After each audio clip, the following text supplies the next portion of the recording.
आगे चर्चा करेंगे। योगचर्या। योगचर्या। अलर्क ने महर्षि दत्तात्रेय जी से योगी की दिनचर्या के संबंध में जानने की इच्छा व्यक्त की।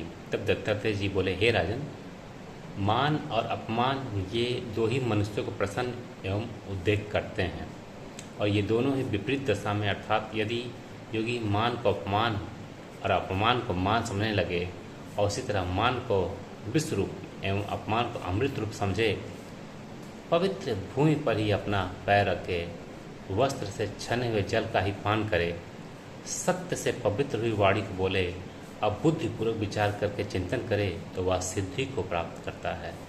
सिद्धि की योगी इच्छुक व्यक्तियों को कभी भी आतिथ्य, श्राद्ध, यज्ञ, यात्रा, महोत्सव में और महाजनों के पास कभी गमन नहीं करना चाहिए। जब गृहस्थों के घर की आय शांत हो गई एवं सभी व्यक्ति भोजन कर चुके हों, तभी योगी को भिक्षा के लिए जाना चाहिए, परंतु एक ही स्थान पर रोज रोज नहीं जाना चाहिए, जिससे कोई तिरस्कृत एवं अपमानित न करे।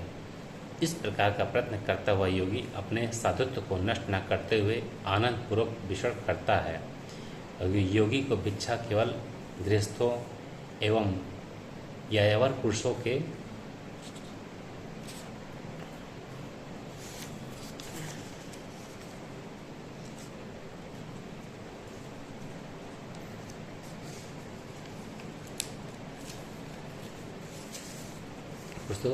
घर से ही वह विशिष्ट श्रद्धालु, चतुर, क्षत्रिय, महात्मा, निर्दोष एवं जो नीच प्रकृति का न हो वहीं से लेनी चाहिए। नीच वर्ग के पुरुषों के यहाँ भी भिक्षा नहीं लेनी चाहिए। योगी को भिक्षा में जौ, मट्ठा, दूध, यावक, कुल्थी, फल, मूल, प्रेंगू, कर्ण, न्याक एवं सत्तू को ही ग्रहण करना चाहिए, क्योंकि ये सब वस्तु योगी के लिए कल्याणकारी एवं सिद्धि प्रदान करने वाली होती हैं। योगी पुरुष को भोजन करने से पूर्व मौन धारण करके एक बार आचमन करके प्राणाय स्वाहा कहकर प्रणाम ग्रास ग्रहण करें। फिर क्रमशः अपनाय स्वाहा कहकर दूसरा ग्रास समनाय स्वाहा कहकर तीसरा ग्रास उदनाय स्वाहा कहकर चौथा ग्रास एवं वयानाय कहकर पांचवा ग्रास भोजन करने के बाद शेष भोजन को इच्छानुसार भोजन करके तृप्त होवें। तत्पश्चात जल पीकर आचमन करके हृदय को स्पर्श करना चाहिए। हृदय को